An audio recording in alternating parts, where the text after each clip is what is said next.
مومنو، جب کفار کی کسی جماعت سے تمہارا مقابلہ ہو تو ثابت قدم رہو اور اللہ کو بہت بہت یاد کرو تاکہ مراد حاصل کر لو، اور اللہ اور اس کے رسول کے حکم پر چلو، اور آپس میں جھگڑا نہ کرنا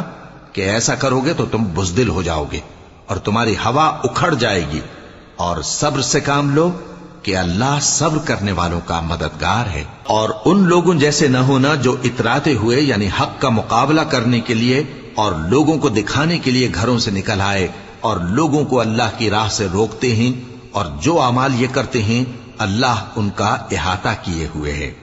اور جب شیطان نے ان کے اعمال ان کو آراستہ کر دکھائے اور کہا کہ آج کے دن لوگوں میں سے کوئی تم پر غالب نہ ہوگا اور میں تمہارا رفیق ہوں، لیکن جب دونوں فوجیں ایک دوسرے کے مقابل صف آرا ہوئیں تو پسپا ہو کر چل دیا اور کہنے لگا کہ مجھے تم سے کوئی واسطہ نہیں، میں تو ایسی چیزیں دیکھ رہا ہوں جو تم